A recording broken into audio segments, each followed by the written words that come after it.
Hello, and welcome back to another Wildlife Wednesday. It's been a couple of weeks since you've seen a new one, but we've got a real interesting one here today. We have Alondra Quinones, a Bethel summer staff member, a counselor this summer, and she has caught a bass. Now, this bass is much too large to fit in this tank. This is about a 3-pound bass. She caught it directly from the pond and brought it up here. It's a little too big. What's the bass's name, Alondra? Bob. Bob is its name.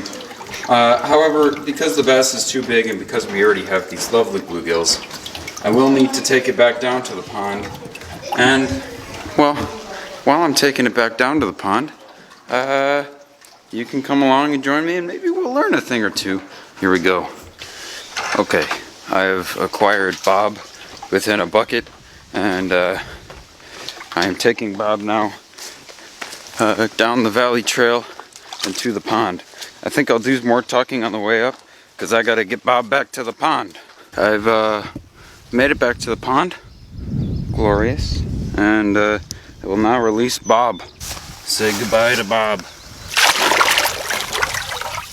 There Bob goes.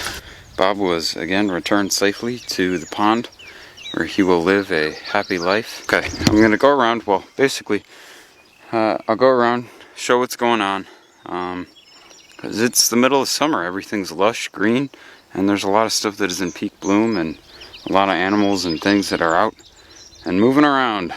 Alright, let's take a look.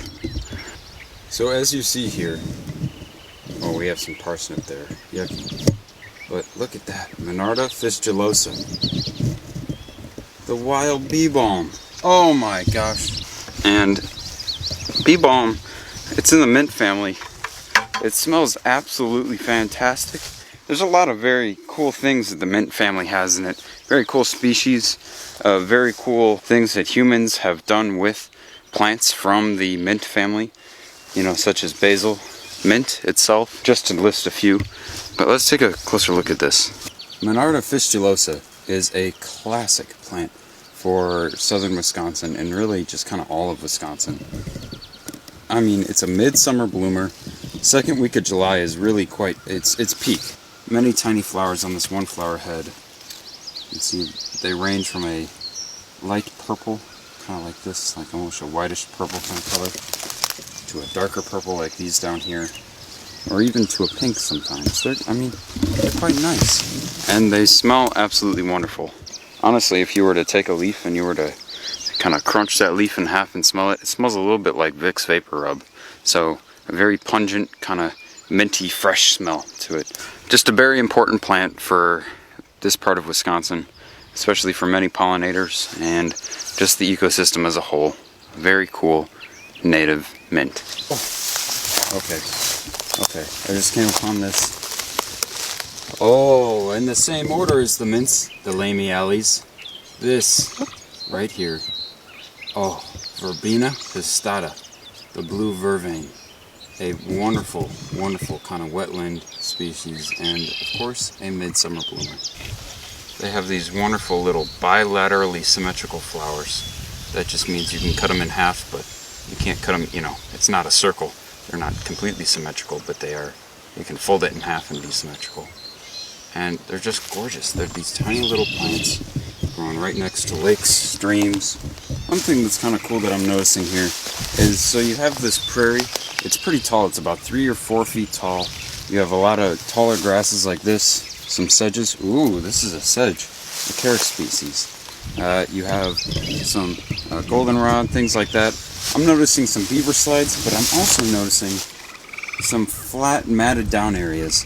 And now this is classic example of deer bed. Essentially, they'll come in here, pick a nice spot to lay down for the night, and they'll just kind of make it their home. Maybe for a few days, just a night, who knows?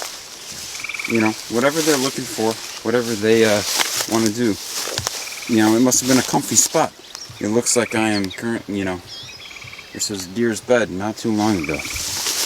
We cannot avoid the honeysuckle, a pretty devastating invasive from Europe. And you know, another thing about them, while these berries may look tasty, let me tell you, they are not edible. These do have some toxic compounds in them that you would not want to ingest. They may give you a bit of an upset stomach, make you have a bad night, maybe a bad couple days even. Avoid the honeysuckle. Since it is the middle of summer now, cicadas are starting to come out, but also katydids.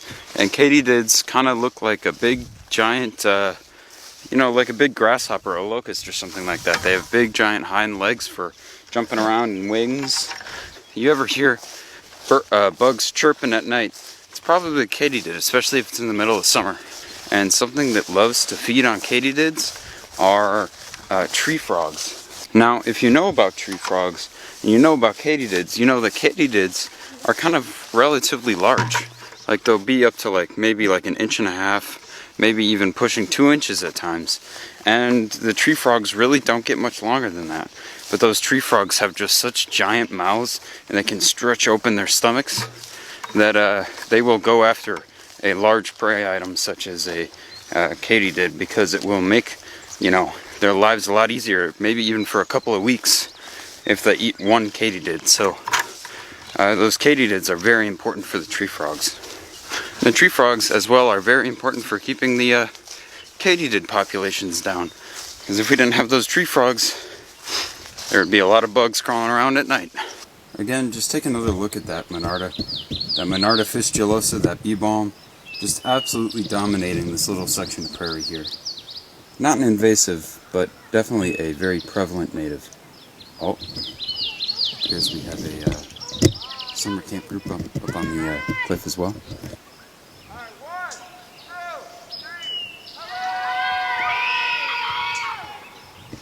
Now, I just want to point out something. It may be hard to tell because my camera is adjusting to the light. Oh, I'm not very far away from, that sun-filled prairie that I was just in. Keep in mind, it is a lot darker here in this very shady, leaf-covered and sheltered section of forest. Because it's a lot darker, you have completely different plant species, completely different bug species that associate with those plants, complete different amphibians. Probably have some salamanders down here, which you would not have in the prairie. And you probably have some different bird species as well. And that's all just within a few hundred yards of each other. So, next time you're walking through an area, maybe even here at Bethel Horizons, try and take note of the different ecosystems that you might walk through. Now, again, to bring up the transitions of ecosystems and the entering of new ecosystems, keep in mind that an ecosystem is not necessarily what you would consider as a wild area, or like a prairie or a forest. It could be a lawn just like this. And kind of interestingly, there's a little section of lawn here that is too steep to mow, and so we have not mowed it yet. In the place of the mowing, some native and some non-native wildflowers have taken the place of the grass. So here we have a daisy fleabane, or an erigeron. It's a pretty common genus here in Wisconsin. And then we have, some red clover, a non-native but also pretty common. We have actually kind of a large variety of native and non-native plants, all growing here in this one little section of, this one little square of grass that is too steep to mow. So just kind of an interesting experiment that happened there, completely by accident. But again, it's kind of a good reminder that no matter where you are, it's almost impossible to escape nature and the things that live within it. So keep that in mind next time you are outside, and keep in mind, no matter where you are, nature is all around you. So thank you for watching this week's Wildlife Wednesday. I hope you enjoyed it. I hope you enjoyed seeing Bob get put back in the pond. Maybe a little congratulations for Alondra for catching that big old fish. But yeah, that was the Wildlife Wednesday. And make sure, before I see you on the next Wildlife Wednesday, make sure to get outside. Make sure to go to a nature preserve, maybe out here to Bethel Horizons on the weekends, or maybe even just around your block. Because of course, nature will never truly leave you. So yeah, thank you for watching, and I'll see you on the next one. We have a family of geese that I'm currently scaring. They're going up that beaver slide that's right there, that trail. Try and zoom in on it, but oh my gosh, I caught them in the act.